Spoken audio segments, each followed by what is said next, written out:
Welcome to this explainer. Today, we're going to neutrally unpack a genuinely fascinating document, one that attempts to map out absolutely nothing less than complete global systemic reform. We're looking at a translated outline known as the Amrelyon Blueprint, authored by Abdullah Mohammed Al-Attas. And let me tell you, what is particularly compelling here for a professional audience is the sheer scale and structure of this thing. It doesn't just offer vague high-level philosophies. Instead, it maps out a comprehensive operational plan. We're talking everything from macro-level global governance systems all the way down to a strict, project-managed, hourly schedule for the individual. So we're going to analyze exactly how this text proposes bridging that massive gap between grand global ambitions and granular daily execution. Because this blueprint is highly organized, we are going to follow its exact logic today. We'll start with the Amrelyon global mission, move right into systems for poverty eradication, then explore global accountability and regulation, before finally breaking down the four-stage preparation timeline and the daily execution routine. All right, part 1, the Amrelyon global mission. Let's dive right into this and look at the sheer scale of the author's preliminary ambition. Now, before any global systems are even implemented, a massive foundational framework has to be established. And this blueprint is built upon a huge volume of preliminary work, demonstrating a seriously prolific, sustained effort over many years. The text details the creation of more than 100 educational and religious project concepts, alongside over 170 cultural videos and songs produced in both Arabic and English. This is essentially framed as a foundational phase, right? It's all about building the cultural and intellectual infrastructure necessary to support the broader systemic changes that the document proposes later on. Now, the context surrounding this mission is actually quite complex. The author notes enduring 12 years of intense government surveillance. According to the text, this surveillance stems from others holding the assumption that he is the Mahdi, which is a prophesied redemptive figure in Islam. However, we are analyzing this purely from the perspective of the document's stated structural goals. So regardless of those outside assumptions or the reported surveillance, the author's stated core intention remains focused entirely on this singular, overarching mission to spread justice and equity in the world. The entire blueprint is basically an operational manual for that exact goal. Within this mission, the text makes a really clear principled distinction regarding the tools of modern governance. While welcoming technology used to benefit everyone transparently, even offering to formalize technology for public good, it impartially and strictly objects to covert surveillance. The author frames unauthorized personal espionage not just as a privacy violation, but as a direct violation of divine law. It's essentially a call for ethical boundaries in an era of rapid technological advancement, and that establishes a baseline of trust for the global systems he proposes next. Moving right along to Section 2, Systems for Poverty Eradication, let's examine the specific systemic economic mechanisms proposed here. So how does the blueprint actually move from the broad concept of justice to actual economic policy? Well, a cornerstone of this blueprint is the Akramna Bank. Now, this isn't just your traditional financial institution. It is designed to tackle poverty and unemployment on a systemic, global level. The author proposes utilizing unique financial instruments called service bonds. For a professional audience evaluating global economic strategies, this is a fascinating concept. Because rather than relying solely on traditional capital injection or, charity, these service bonds are intended to structurally incentivize and organize human labor. The aim? To essentially eradicate unemployment by systematically matching global human capital with necessary civic service. It's a real shift in perspective.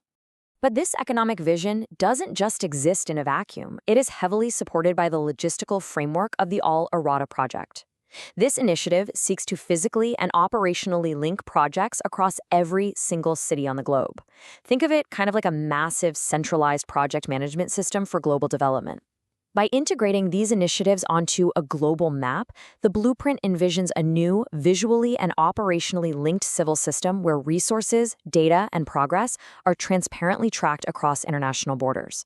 This ensures that the Akramna Bank's initiatives are implemented uniformly across the board. Which brings us to Section 3, Global Accountability and Regulation. And this is where things get really interesting in terms of global governance. If you're going to implement sweeping economic changes, governance is key. The author critiques current global political structures as fundamentally fragmented and, honestly, largely ineffective at holding power accountable. To solve this, the document proposes replacing these fragmented systems with a unified global civil system. The defining feature of this new system is a strict, undeniable chain of accountability for all world governments. It essentially proposes a unified regulatory umbrella that supersedes individual state agendas. This ensures that all nations are working concurrently toward those baseline goals of poverty eradication and public equity, without falling into bureaucratic isolation. Let's look at how this systemic approach applies to specific regulatory policies. Take the highly debated topic of drug and alcohol management, for example. Rather than uninformed blanket prohibition, which the text views as fighting against things that exist in creation, the blueprint argues for pragmatic, safety-based regulation. It proposes establishing strict scientific protocols to manage these substances objectively. It's a highly pragmatic pivot. It focuses on harm reduction and scientific management rather than ideological warfare, and it fits perfectly into the blueprint's broader theme of rational, systematic, global administration. Okay, Section 4, the 4-stage preparation timeline. Now we're transitioning from these massive global concepts to the micro level. How does one person even prepare to execute or even just foundationally support such an ambitious undertaking? Well, here we see the blueprint become a literal project management timeline. The author maps out a highly specific schedule for his 40th and 41st years.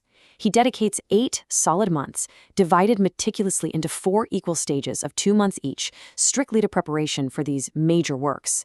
Only after this intensive structured preparation phase is complete does the timeline allocate 2 months for securing formal employment, followed by a final 2 months dedicated to pursuing marriage.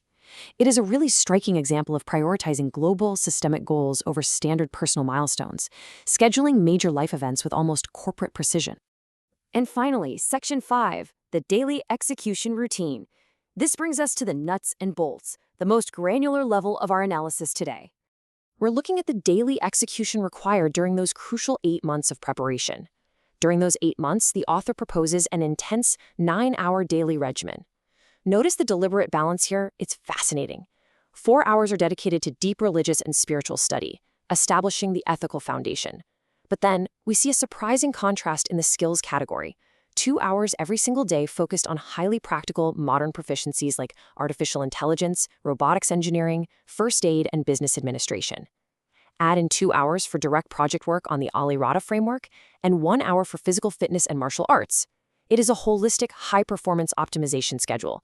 It's designed to create an individual capable of managing the intersection of ancient ethics and cutting-edge global administration. As we wrap up this explainer, the Amrelyon blueprint leaves us with a truly compelling thought. We started with massive concepts of global accountability and worldwide poverty eradication, but we ended with a rigid, hour-by-hour daily schedule. It challenges us to consider a profound professional question.